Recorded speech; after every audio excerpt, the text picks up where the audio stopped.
I won't hear you. You've got to listen. 20 years ago, when your comrades voted to return to Earth, you sent your secret id out to murder them. Morning. Morning. Come on in. Didn't bring my bathing suit. What's a bathing suit? Oh, murder. Hey everybody, I'm Jay Bullington. And I'm Keith Carcino, and we want to know, Have you seen this one?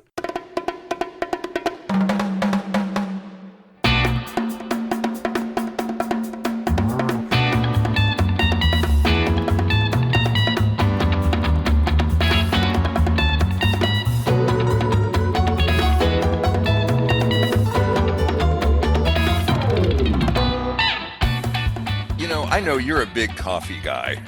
Yeah. And I like coffee. I like coffee, but I didn't get into coffee till I was actually older. And now I'm all into this Frappuccino caramel stuff. I'm like, my coffee's dessert, basically. When I was in Texas, I saw it. I remember you like raving about it, so I got one. My favorite's the mocha. I love the mocha flavored one. It's like chocolate milk. It's so good. Oh yeah, my coffee's dessert. That's right. Well, I like drinking coffee, and even more so, I like the mugs that come with it. You see my killer clowns from outer space mug. I'm putting it to good use, Jay. Thank you. What a great gift it was, man. I appreciate it. I'm so glad you're enjoying it, buddy. Coffee tastes better in it. Well, let me tell you. Love it. Such a great he's enjoying his coffee, and we're enjoying you being here, Histophiles. Thank you for joining us for episode number 260. I'm Jay Bullington. I'm Keith Carcino. And so happy to be back talking about movies again. Keith, let's talk about what's new. Okay, you're going to hate me for this, Jay, but I got to say it, all right? I know you are a huge fan of this franchise, but I am not. I know you like slashers, and so I tried watching Scream 7. Oh, no, you didn't like it? I couldn't get into it, man. It was really just the same old 7 times. The 7th time they're doing the same old. It's just so...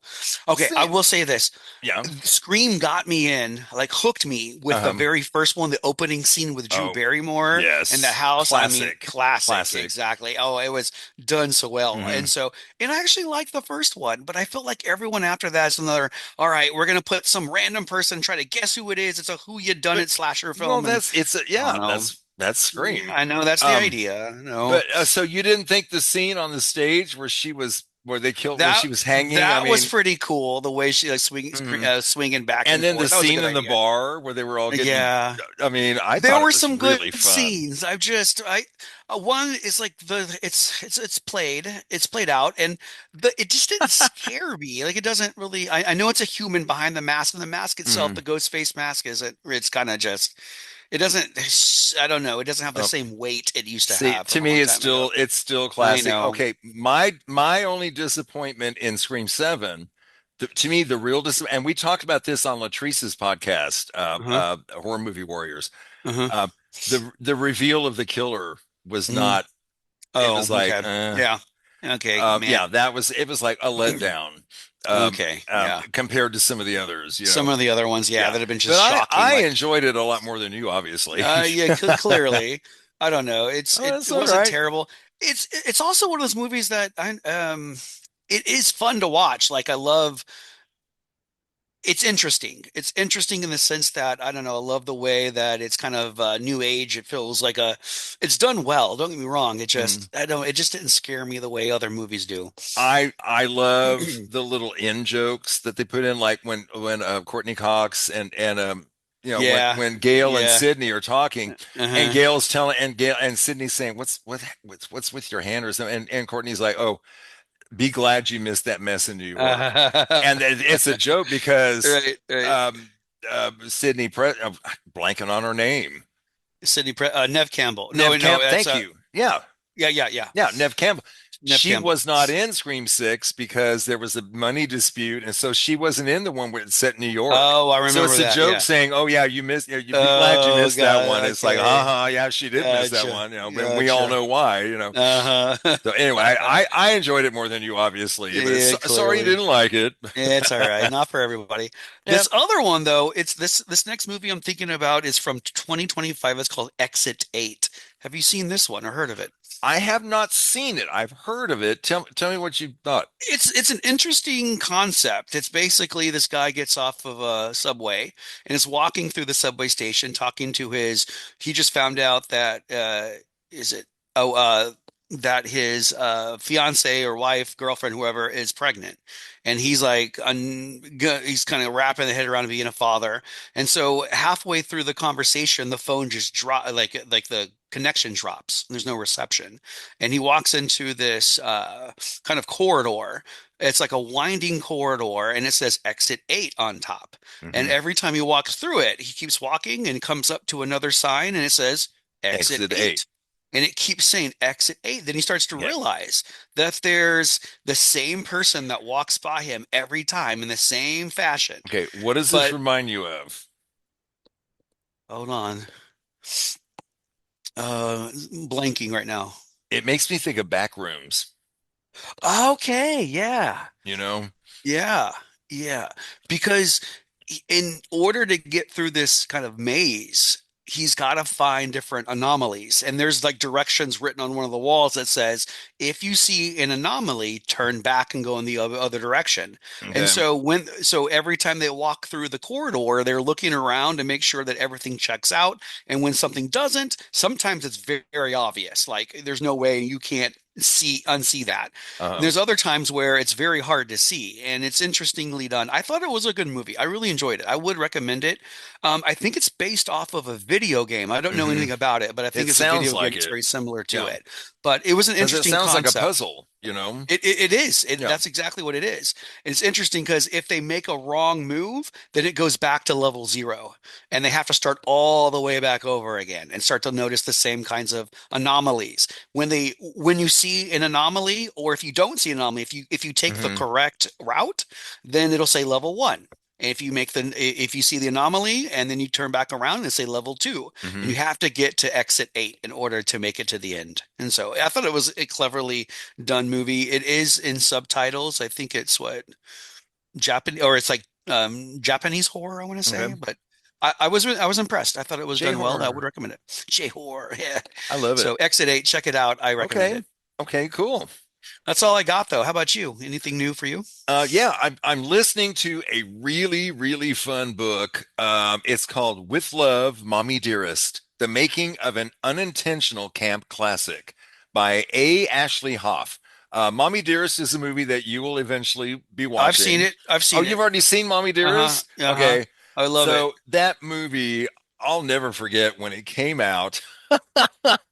No wire hangers. Yes. Oh my God. I went to see it with my mom, and mom probably won't remember this. Mom, you probably won't remember this, but we went to see it in Pasadena, and we're in the theater and we're watching it. And there's the scene where she's talking to the board of men that work at Pepsi.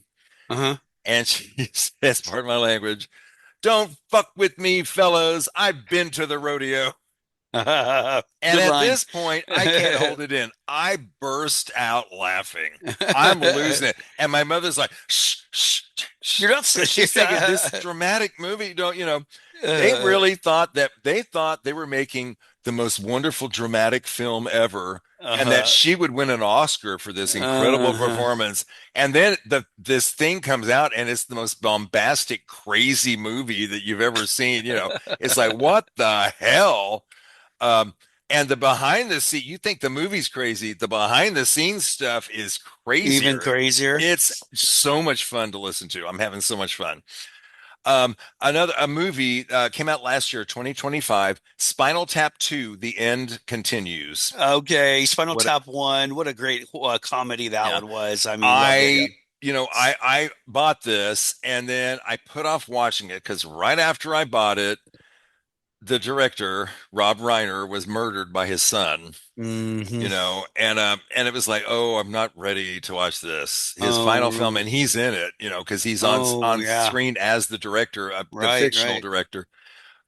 So I finally, okay, let's watch this, and it was incredible. It's so great. It's just great. It's wonderful.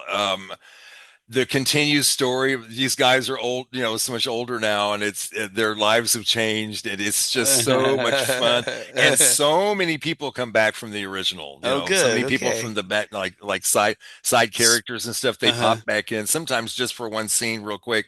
But it's everybody came back. It's just awesome. It's so much fun. I recommend it. It's beautifully done, not surprisingly. Right. So much fun. Okay, so you ready to blast off? Yeah, okay. Let's go to the forbidden wastelands that space has to offer. Oh, wow. I couldn't have said it better. Folks, we're going back to 1956. It is Forbidden Planet.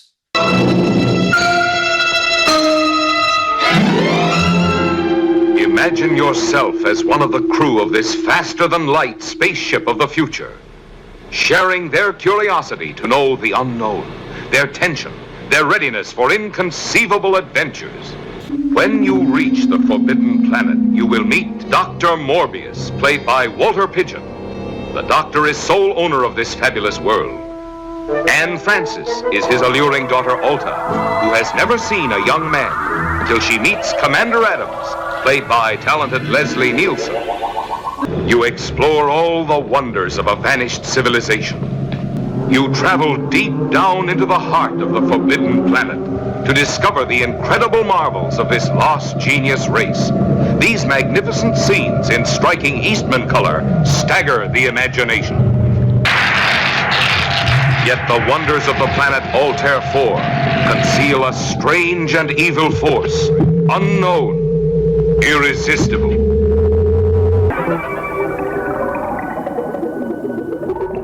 From 1956, the movie is Forbidden Planet, directed by Fred M. Wilcox.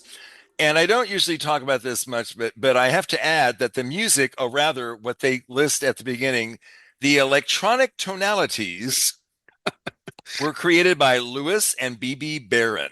Okay. They created the theremin instrument that made that music, and they did all the music that they created this instrument. I was going to ask because that music is in almost every scene. It's everywhere. And it got used after this. They used it for so many like scary movies and stuff because of the sound. Okay, I don't know if you remember, but the movie, the devil, the one with the talk show and the devil. What was it? The devil. Late Night with the Devil. Late Night with the Devil. Late Night with the Devil. They had one on there, and the guy was playing you use your hand and you move it. Oh yeah, that was right. That's the instrument that they used to make the music in this movie. Okay, it did feel very, very sci-fi-ish. Right, sure. Right. Mm-hmm. I mean, and that was the first time that was ever done, and then it became so the thing, right? The thing, So the movie stars Walter Pidgeon, who was also in How Green Was My Valley. He was in Funny Girl. He played Ziegfeld in Funny Girl. Anne Francis, who was also in Funny Girl, by the way. Leslie Nielsen, who, and this point of his career, was always the serious, handsome leading man. Wait a minute, Leslie Nielsen was in this? Yeah, he was the captain. Oh my god, that's Leslie Nielsen as a young, handsome leading man. Oh my god! And then later on, of course, went on to comedy fame and Airplane and The Naked Gun. The Naked Gun. Wow! And it also stars Robby the Robot.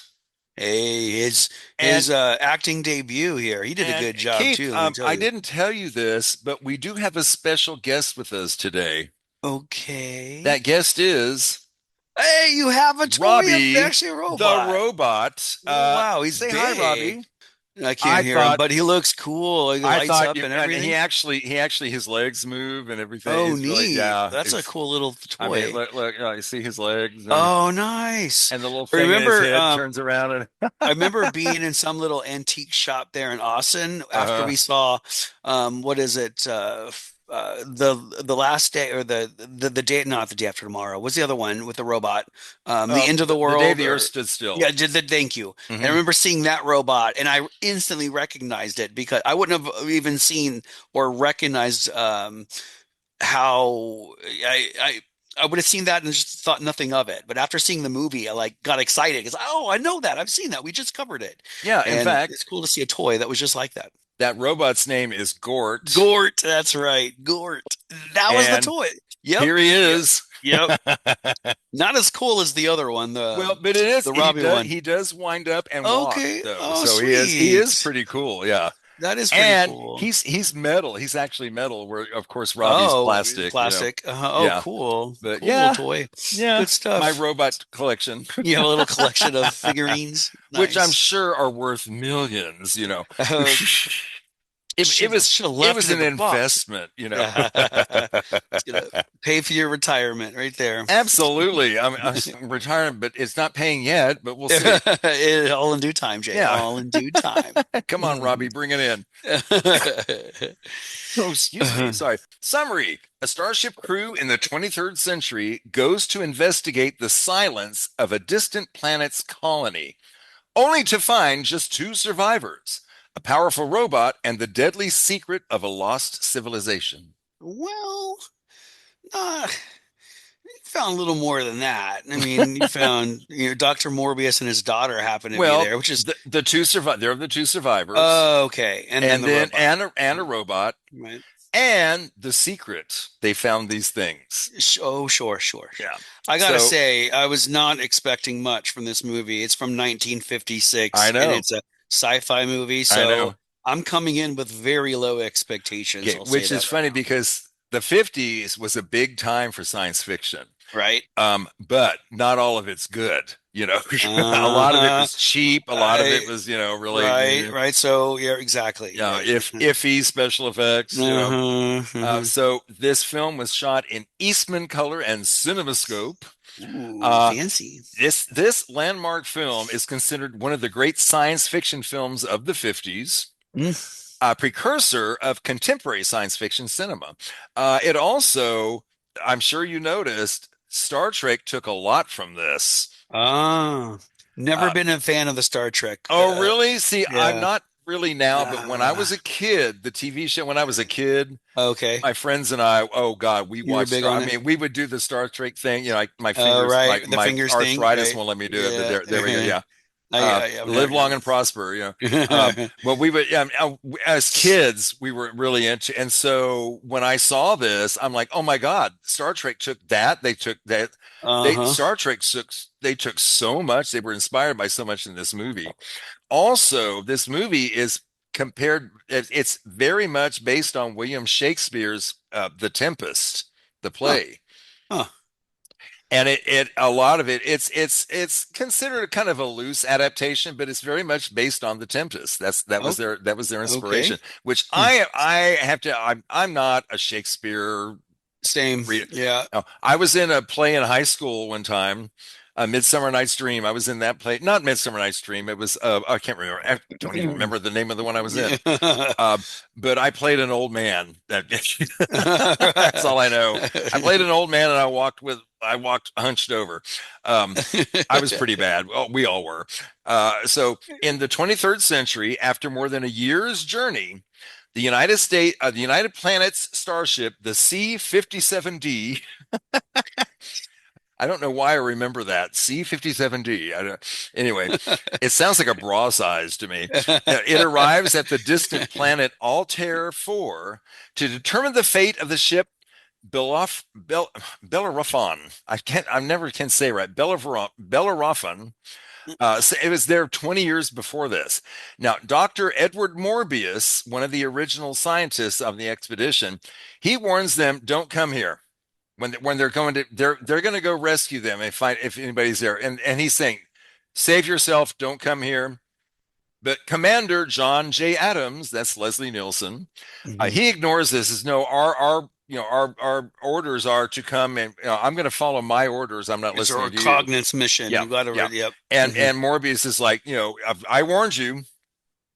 So Adams and Lieutenants Jerry Farman and Doc Ostrow, they're met by Robby the Robot. Now, the scene where they land and they're out there, and then they see that smoke, like dust or smoke coming toward them, blazing its way their way. But you can also tell that it's all fake. I mean, they're inside. Do you know that set where they are out there? What about that set? That is where they filmed Gone with the Wind. Really? That's where the Munchkin land was. Oh, okay. That was the set. The same building, the same set where they filmed Gone with the Wind. Gone with the Wind, huh? Okay. I mean, I'm not Gone with the Wind. The Wizard of Oz. Yeah, okay. I was saying, Gone with the Wind had Munchkins. I'm sorry. They came out the same year, and I bunched them together in my head. That's so funny. Gotcha. Gone with the Wind, The Wizard of Oz. They all have They all have 4 words in them. Whatever. It's hard, right. Okay, so they meet Robby the Robot, and then Robby brings them to Morbius's residence, which looks like a Vegas hotel. It's hilarious to me. It's so 50s modern. It's like, oh yeah, okay, whatever. Yeah. I love it. I mean, it's timeless. Fun. The design of this movie, I just love. It's so mid-century modern. It's really cute. It's supposed to look like it's futuristic. In its own way, right? But yet it's of course. I thought they did a good job. Yeah, just like her hair. Her hair is the style that was in at that time. It's like someone in space who'd never been on Earth wouldn't know to wear their hair like that. Exactly. Or know to wear this dress, or it's so funny.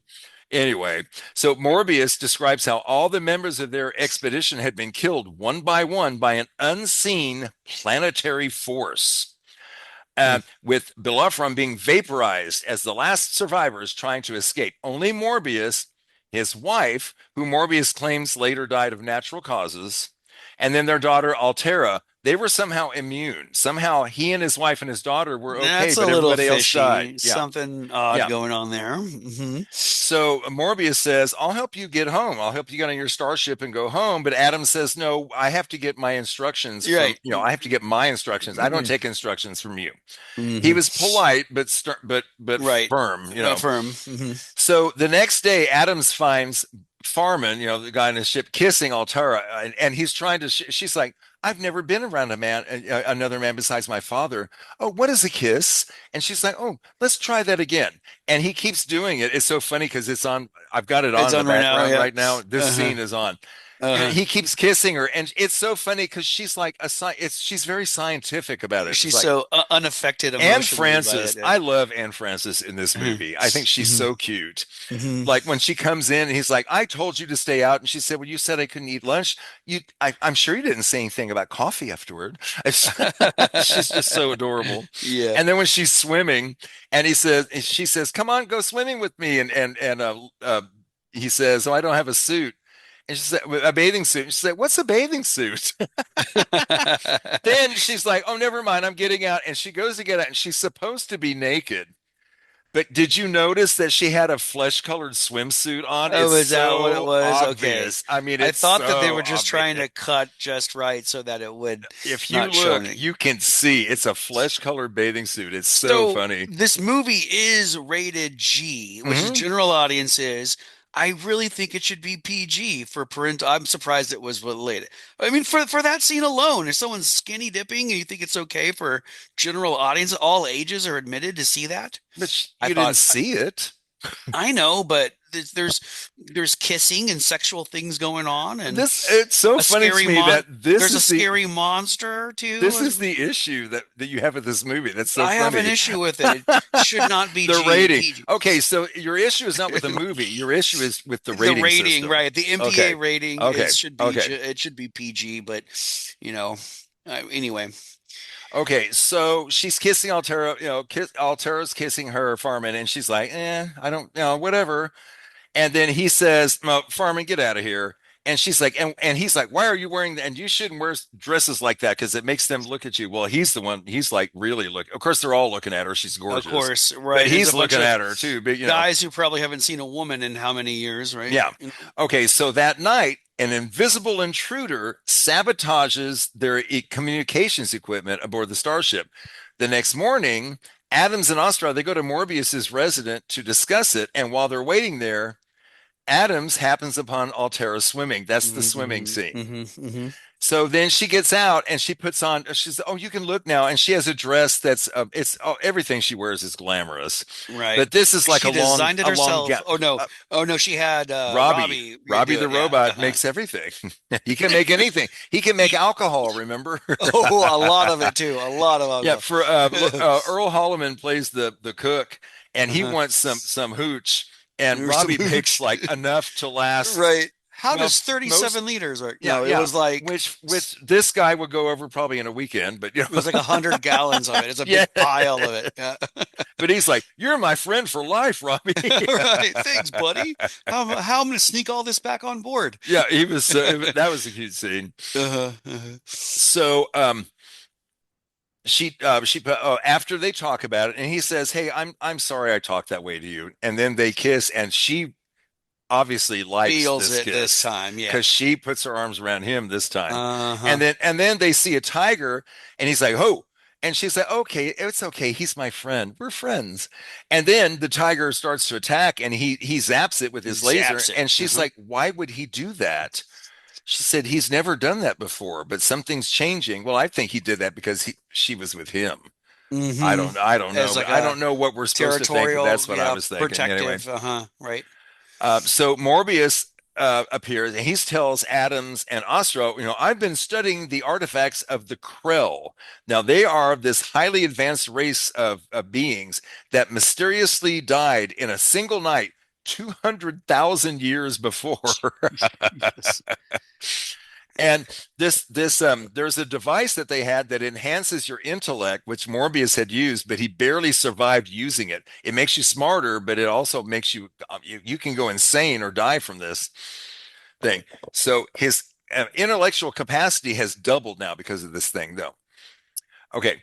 There's this big machine underground. Oh, and the way they filmed it, it looks real. It's really cool. The way it looks giant. I am impressed with this whole movie, the way that it looks. Aren't you? I mean, it is 1950s again. I came in with really low expectations, and they did such a good job.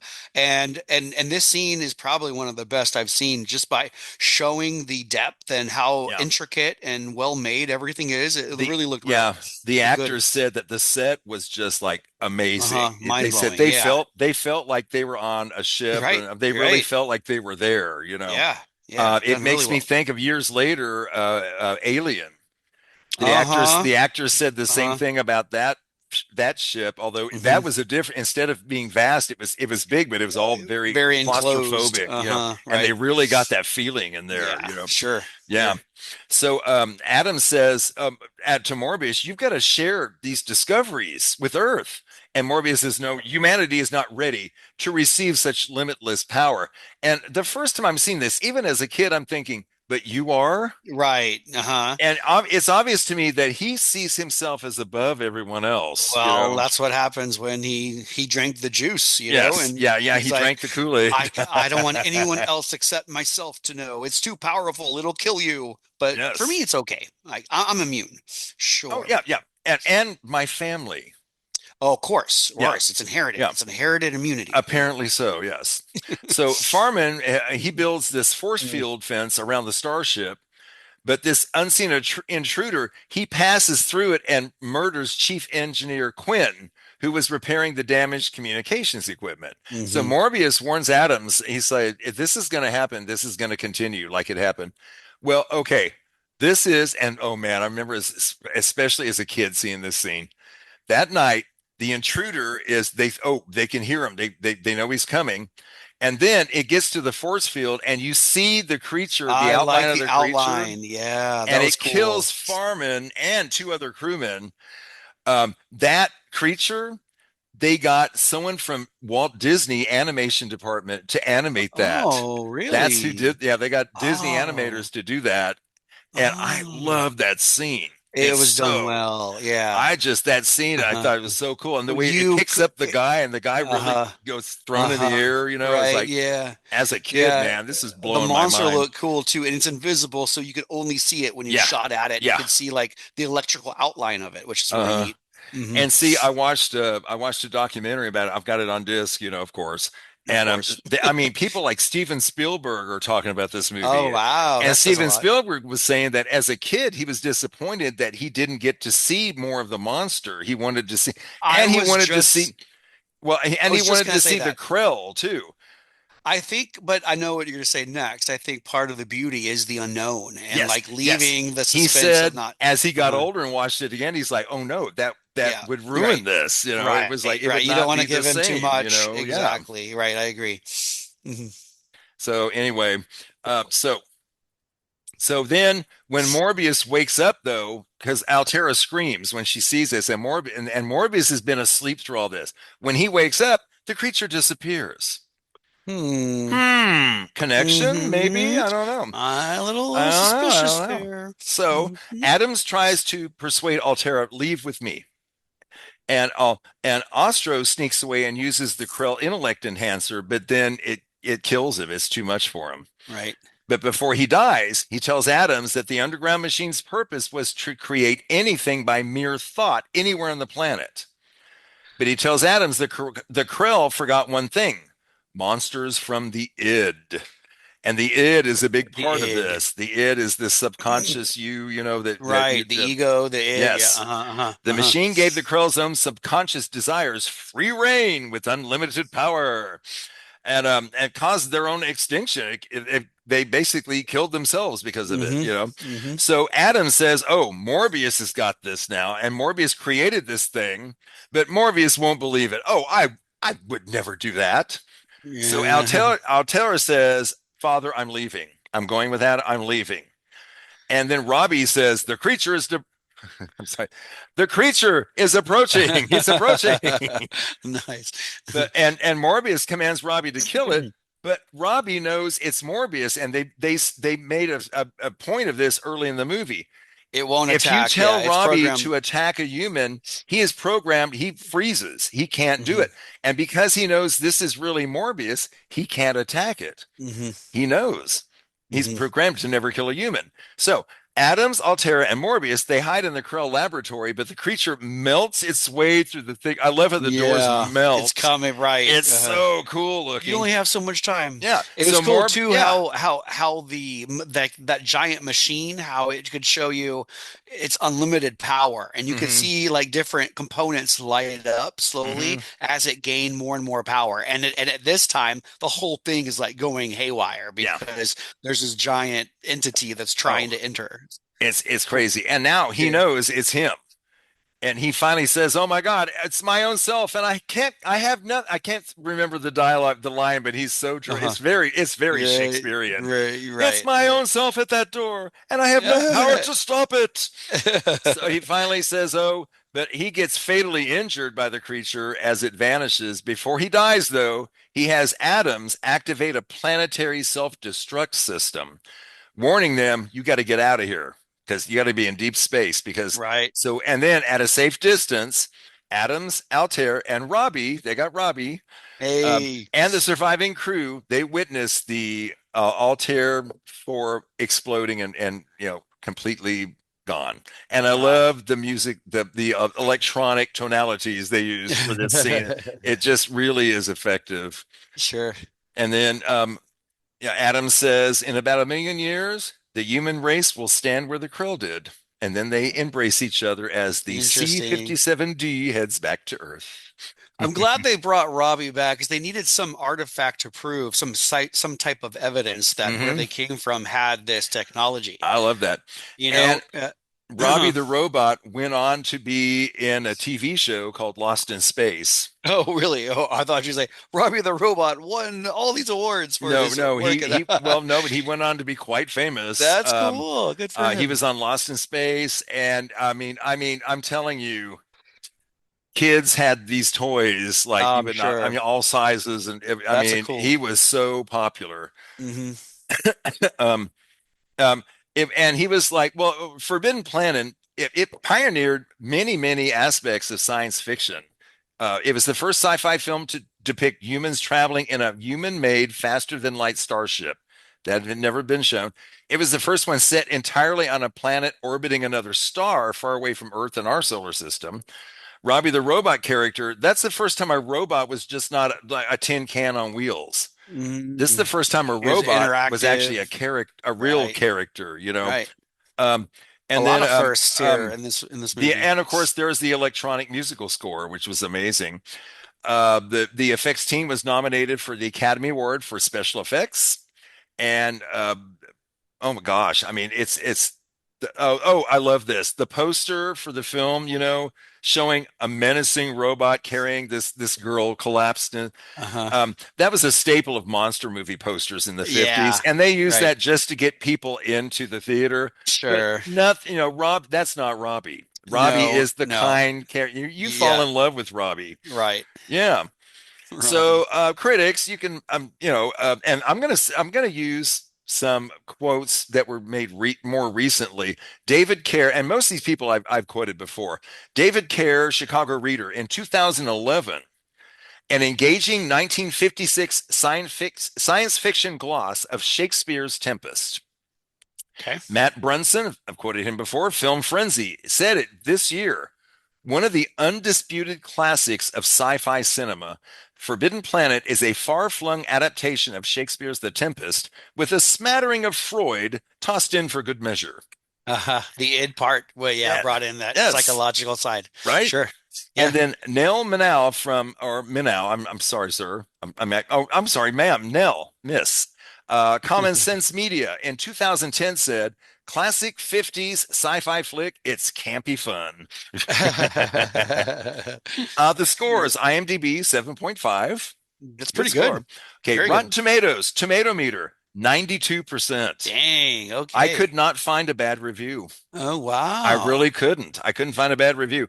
Popcorn meter, 85%. Okay, a little still lower, but still good. Yeah, still good. Still very good. Man of the critics. I thought this would be. I thought it'd be a man of the people on this one, but okay. So you've seen the film, a 50s sci-fi.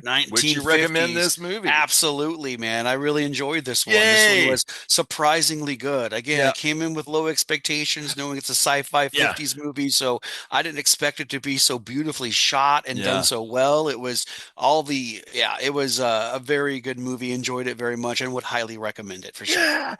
The whole time I'm watching this, I'm grinning because I'm thinking he has no idea that this is coming. Right. You know, because I know what you were thinking. You were probably thinking black and white. I was planning to watch it in costumes. I was planning to watch it in like 3 30-minute sessions, and I ended up flying right through it all in one sitting. It was good. Yep. Yay! Yeah, good stuff. I'm so glad. Good stuff. Okay, friends, you can find our podcast on Apple. You can find us on Spotify. You can find us on Amazon Prime and YouTube. Anywhere you find your podcast, we're there. We're there, y'all. Join us. Contact us. Subscribe. Leave a rating.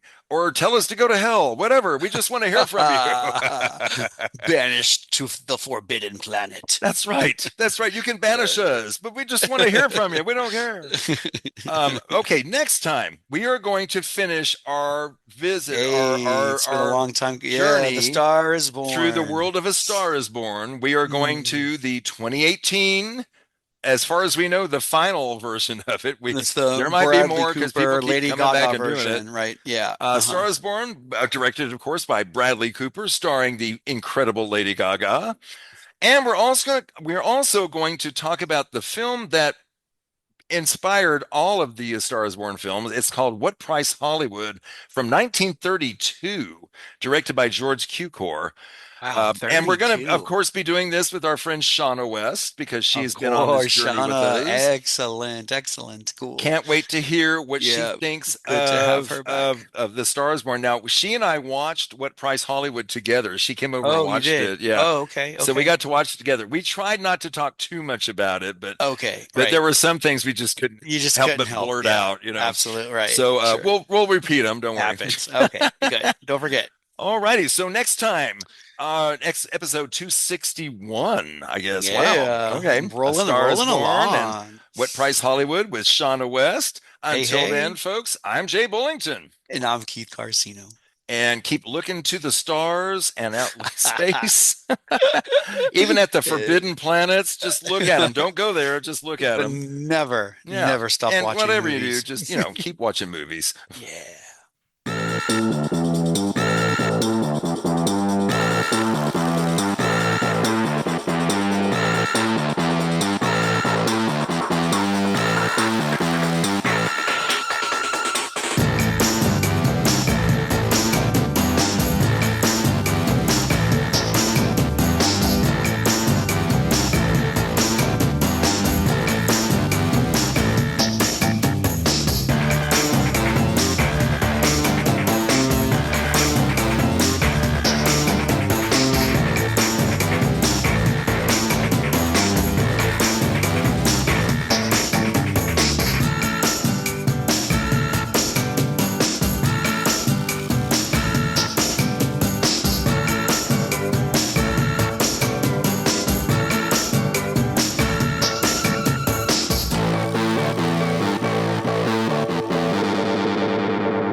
Bye-bye? Bye-bye. Okay. Bye-bye. Okay. Hey, it's Ryan Reynolds here from Mint Mobile. Now, I was looking for fun ways to tell you that Mint's offer of unlimited premium wireless for $15 a month is back. So I thought it would be fun if we made $15 bills. But it turns out that's very illegal. So there goes my big idea for the commercial. Give it a try at mintmobile.com/switch. Upfront payment of $45 for 3 months, $90 for 6 months, or $180 for 12-month plan required. $15 per month equivalent. Taxes and fees extra. Initial plan term only. Greater than 50 gigabytes may slow when network is busy. See terms.